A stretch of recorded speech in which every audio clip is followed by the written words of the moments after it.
Hey guys, King Coleman here from the Assassination King Gaming and Gamer. Today we are showcasing the backpack small. As you can see, they are here in the crystal chest. So let's first take a look at the crafting recipes. So to make a backpack, a small one, you need eight leathers. That's good. And craft it like that. Or you can No. do it like this. You just need 8 leathers. Yeah, that's all.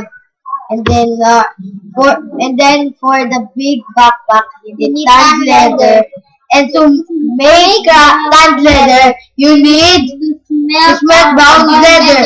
To make bound leather, you need a lot of strings. Yeah. 7 strings and 2 leather.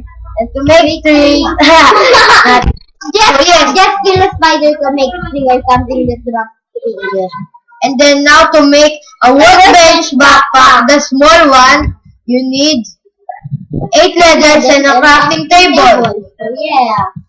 To make a big workbench backpack, you need a tanned leather crafting table. And you know how to make tanned leather already. Yeah. Yeah. So now, And you can also to make an ender backpack, you need 8 leather and ender chest. To make ender chest, you need eye of ender and obsidian. To make obsidian, you don't need anything. Okay, so now, you just mix water and lava. okay, so now, as you can see, this is a 27 slots. A 27 slots backpack. You can put anything in here. Wait, actually, At least anything. let's try putting a backpack in a backpack. That would be awesome. Oh, you can. Nope, you can put a backpack in a backpack. That would be awesome. That would be awesome. And then, big backpack. Okay, guys, the small backpack is 27 slots and the big backpack is 9, 18, 27, 36, 45, 54 slots. That's a lot. And you need a lot of strings. Now let's go on to the workbench backpack. And okay, it's just a craft. It's just a crafting backpack. With 9 crafting slots and then 9 inventory slots.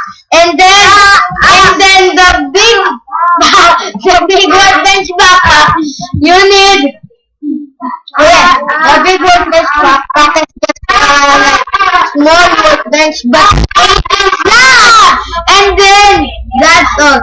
And then by the way, about the ender backpack. The ender backpack, you can put stuff like anything. Anything, at least Anything except for a except for backpack. backpacks, of course. And then you put the item in there, and then You can also you can put the backpack in your inventory like that, and then you can go to ender chest, and you and you will see the item in the ender backpack. So you can also color this. You can also color this anything you want. Like just go with lapis. here's the purple. Who cares? Who cares? Okay, let's. Okay.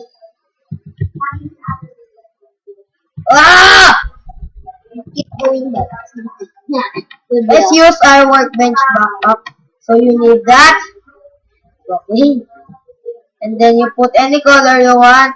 And And then then you get the color you want. because you're cool. I can't. So lagi. What? You can also clear them if you Wait, want. what? to. What happened there?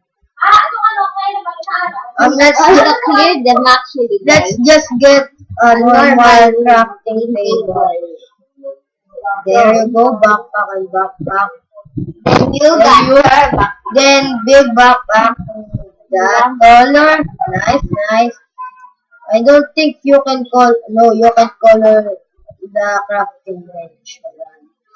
But maybe you can with the, no, you can. Only the normal backpack. Oh, guys, one more last feature. You can name your own backpack. Yeah, that's what I'm talking about. So, you hold your backpack and you shift, right click, and you can name it like the YouTube backpack. Yeah. Then now you can see the YouTube backpack.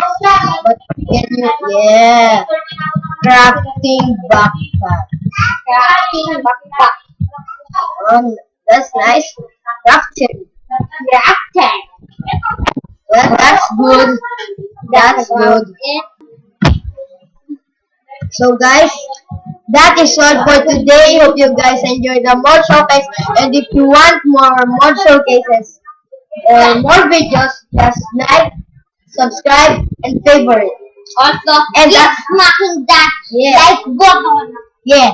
And as always, peace out. Bye guys.